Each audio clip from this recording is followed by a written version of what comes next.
Hindi ba sinabi natin, bawal ang bend the law?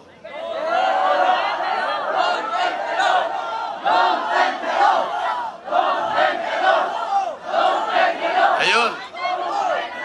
Don't bend the law.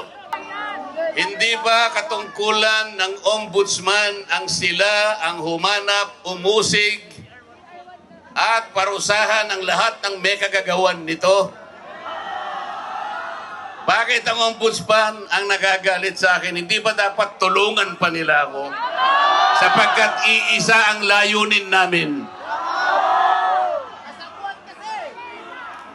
Ginawa po nilang politika ang lahat ng ito.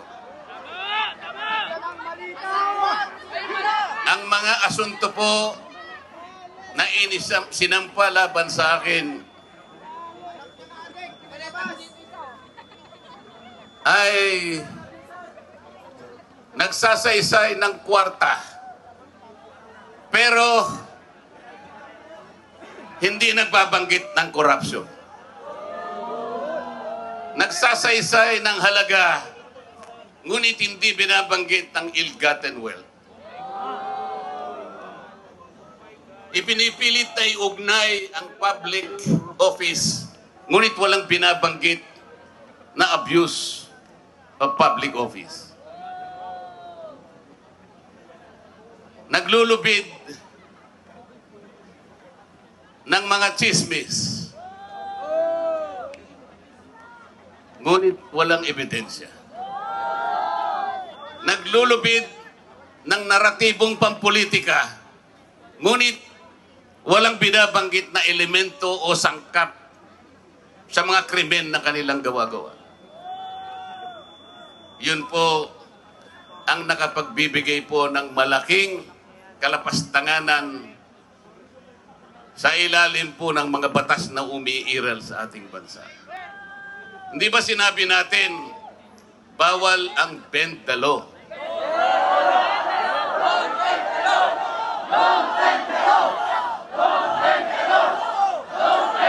Ayun. Don't bend the law.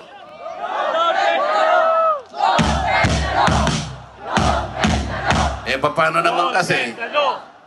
Isa naman kasama ko doon sa bulwagan sa Senado, bigla na lang nagsalita. Sometimes you have to bend the law to be able to please the people.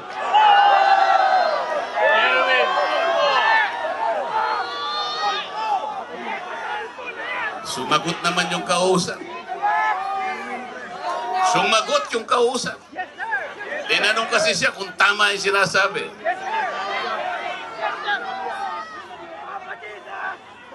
Ang sabi niya, yes sir.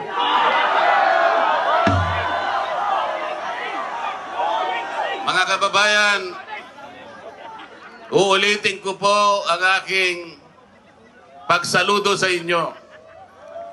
Ang aking paggalang, ang aking pagpapasalamat sa ipinakita ninyong pagsuporta at pagmamahal sa akin at sa mga bagay na ipinaglalaban nating lahat.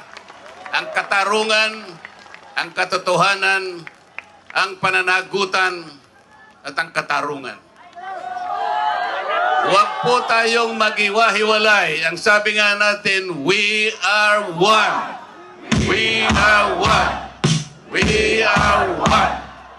Maraming salamat po sa inyong lahat.